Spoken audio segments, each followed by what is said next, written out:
12 h ici à Kinshasa, c'est l'heure de vous informer. Bonjour, bienvenue.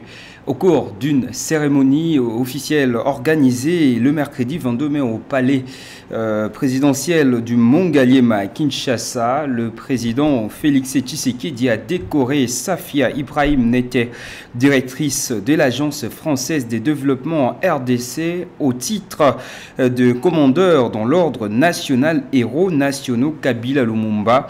Ibrahim Nete a reçu du président de la République, grand chancelier et des ordres nationaux, sa médaille de commandeur dans l'ordre national après lecture publique d'une ordonnance présidentielle en présence de l'ambassadeur de France en RDC et de ses collaborateurs congolais de l'AFD.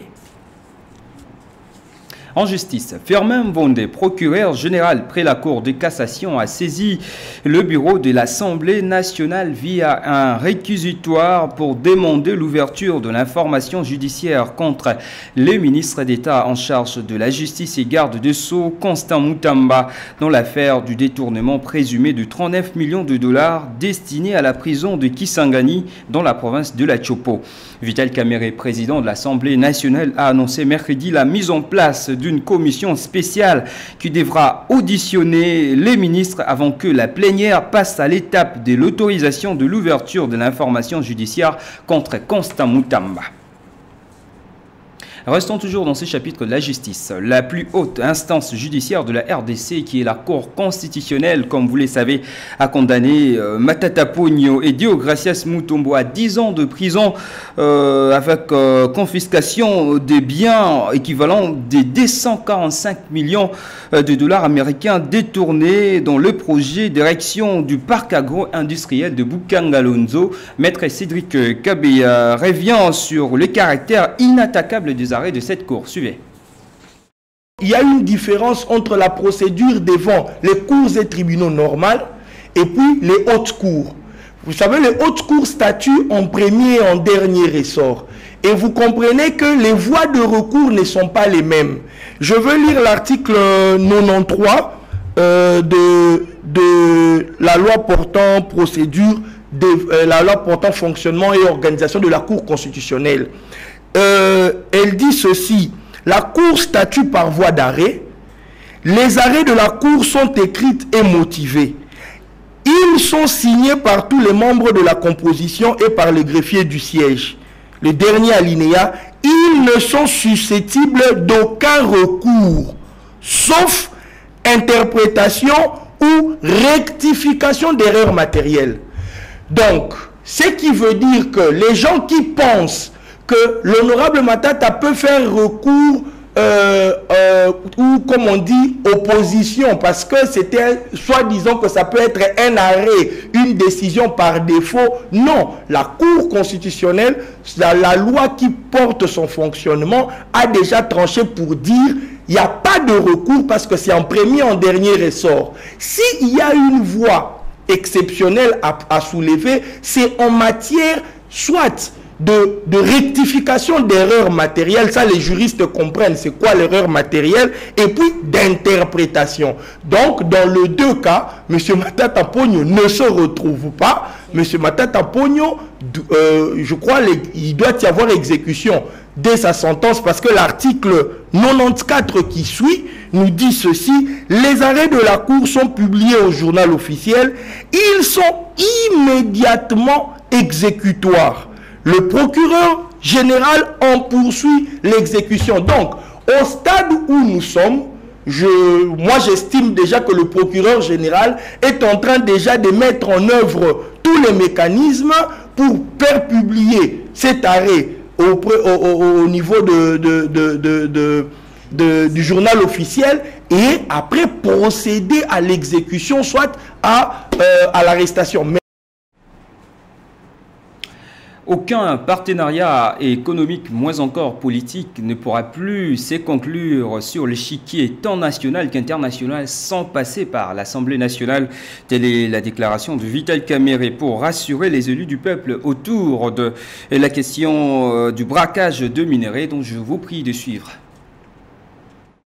Avant de débuter la plénière de ce jour, permettez-moi encore une fois d'encourager et de saluer tous les efforts de paix auxquels s'emploie actuellement son Excellence Monsieur le Président de la République, Félix-Antoine Tshisekedi Tshilombo, ainsi que le gouvernement. Comme j'en ai pris l'habitude, je voudrais adresser en mon nom personnel ainsi qu'au nom de tous mes collègues députés mes meilleures pensées à l'endroit des populations vivant dans les territoires occupés, frappés par la guerre en ce moment.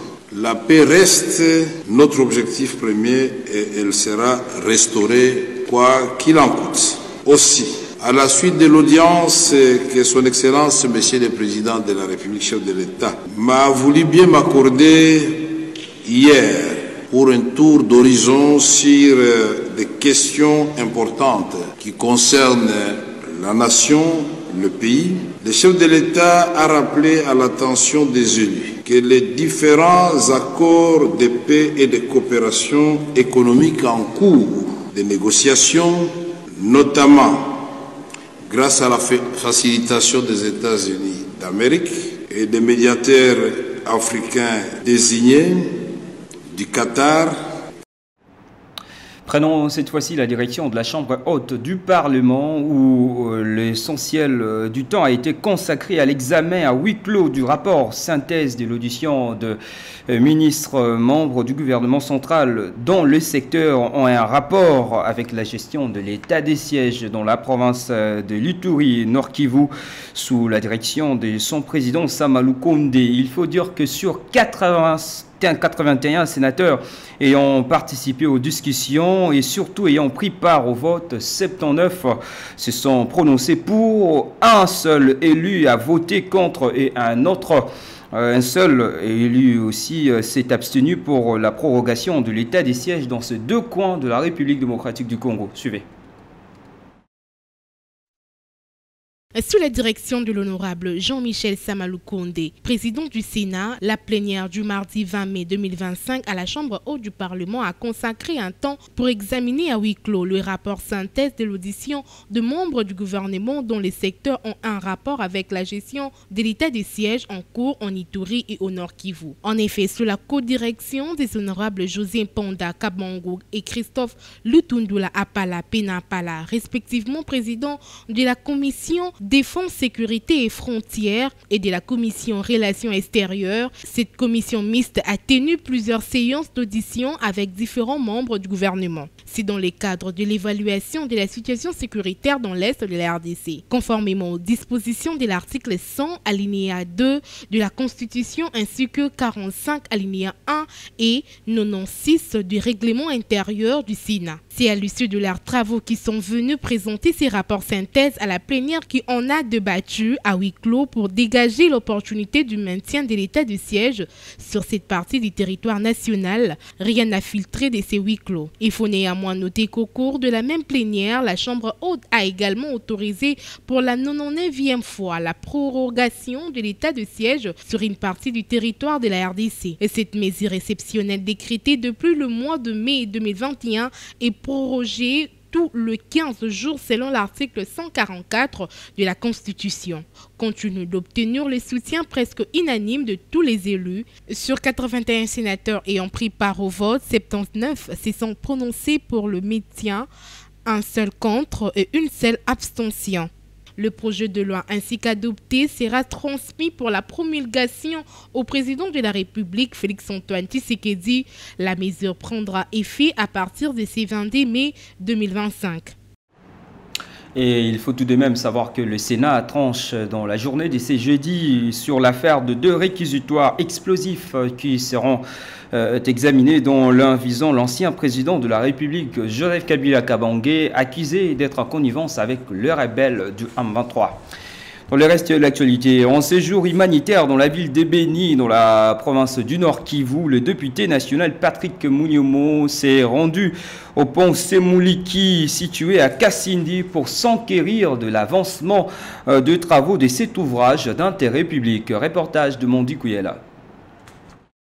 Profitant de son séjour humanitaire dans la ville de Béni, province du Nord Kivu, les députés nationaux Patrick Mouniomo, accompagné de 2 autres députés nationaux de cette province et du gouverneur militaire, a effectué une descente au pont Semuliki dans les territoires de Kassinji à Béni afin de s'enquérir de l'avancement des travaux de réhabilitation de cet ouvrage qui donne accès aux pays frontaliers de la RDC, principalement l'Ouganda. Pour les usagers de cette route, les travaux de réhabilitation de cette voie avance à pas de tortue par manque de matériaux. Propos soutenus par l'un des responsables de l'office de route présent sur ces lieux. Nous avons un problème d'équipement.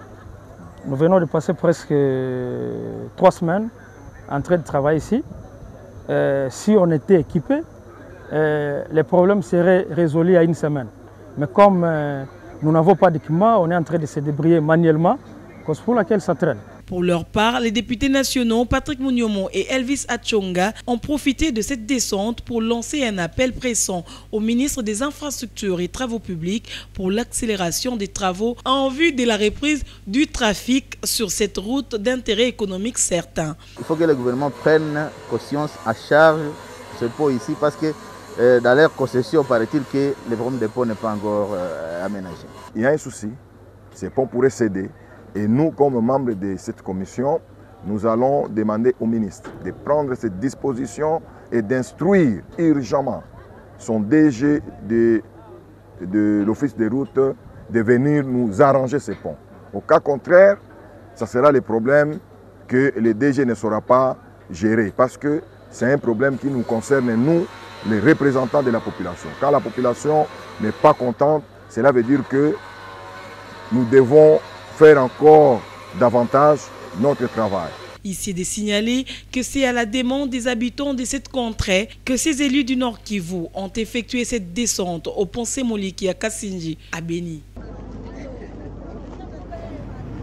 De retour à Kinshasa, élu député provincial pour le compte de la commune de Barumbu, jadis il est présentement au ministre provincial du transport. Il s'agit de Boba Miso Yoka. Kinshasa est en proie à des bouchons monstres et il a décidé que les gros engins dont le poids supérieur ou égal à 20 tonnes doivent circuler de 22h à 5h du matin pour faciliter la circulation. Fofana Moukoubi pour plus de précisions.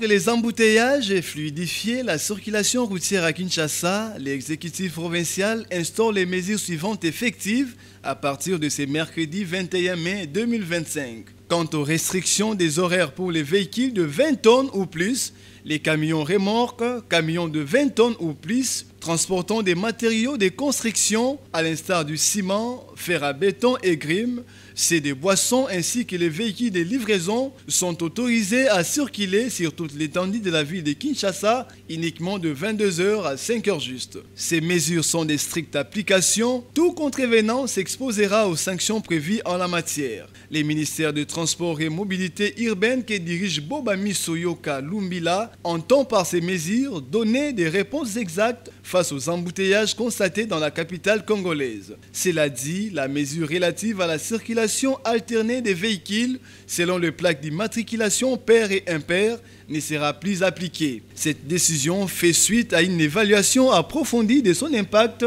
sur la circulation et à des consultations avec les parties prenantes concernées. Et à la suite de ces décisions prises par Boba Miso Yoka, la Fédération des entreprises du Congo n'a pas tardé à réagir.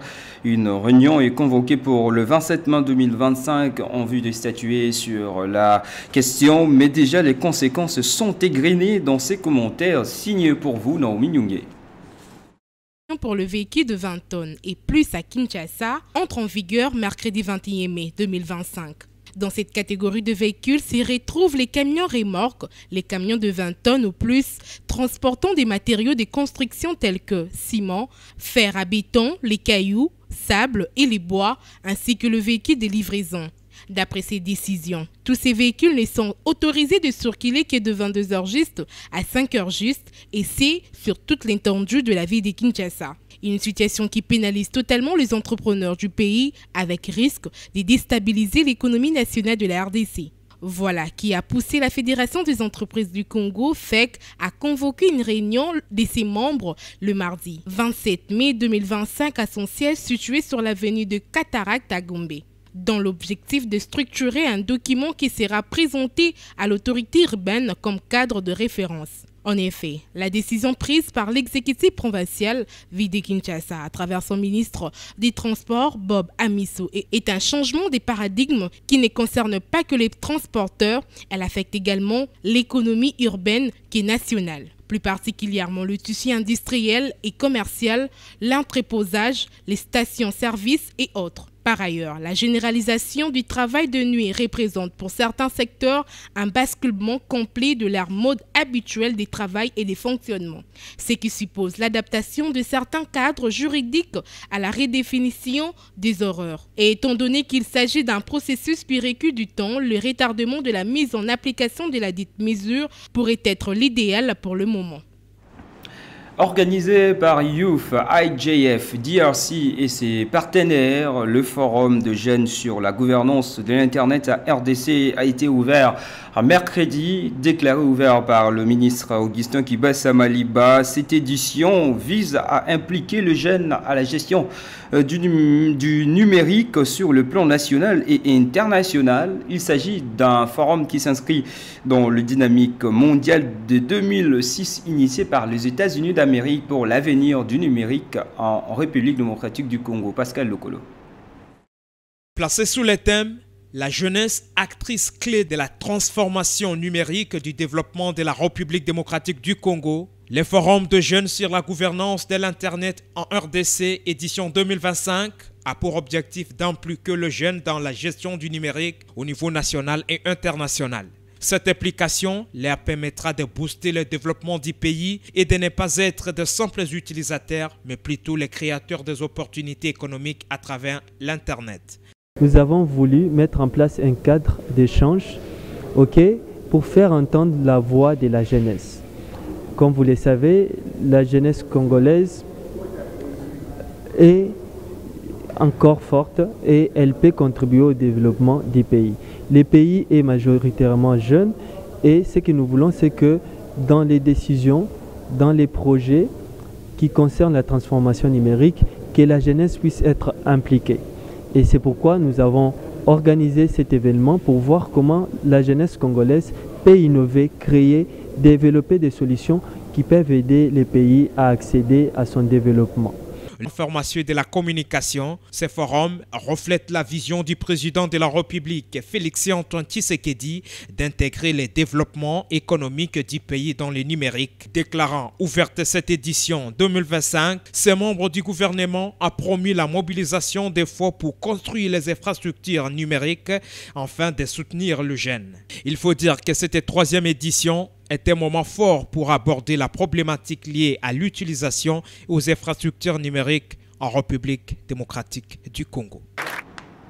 Poursuivant son objectif de mettre fin au fléau de la prolifération illicite des armes légères et des petits calibres, la Commission nationale des contrôles des ALPC organise du 21 au 22 mai 2025 un atelier sur la mise en œuvre du plan d'action national sur les armes précitées en RDC. Suivez.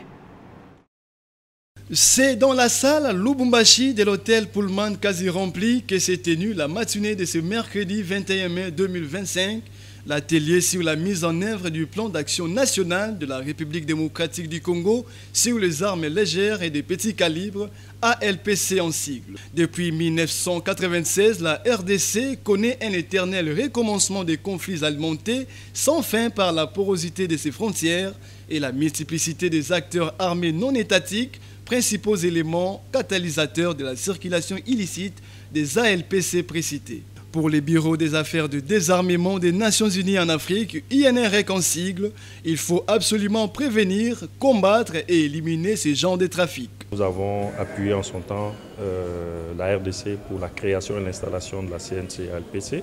À chaque fois que la CNC nous sollicite pour les appuyer, lorsque c'est dans les limites de nos possibilités. Nous apportons un appui technique, un appui financier quand c'est nécessaire pour avancer. Avec la participation d'une cinquantaine de personnes ici de la Commission nationale de contrôle des armes légères et des petits calibres, des agences du système des Nations Unies, les ambassades et les ONGS internationales, un plan d'action national quinquennal a été adopté et bénéficie déjà du soutien des Nations Unies. Nous avons réalisé le marquage qui est notre activité quotidienne, si je peux le dire comme ça. Il y a eu l'organisation d'une conférence régionale à Goma l'année passée. Il y a eu la participation de la RDC à pas mal de forats internationaux. Il y a eu la destruction des armes excédentaires, des armes qu'on n'utilise pas. Et ça fait partie de la gestion des armes, parce que toutes les armes qu'on n'utilise pas peuvent toujours être un danger pour la population.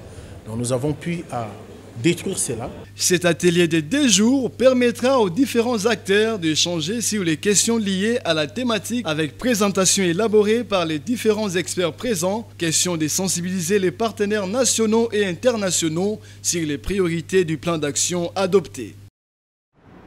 C'était le journal de la mi-journée. Merci de nous avoir suivis. Restez branchés sur Antena. Au revoir.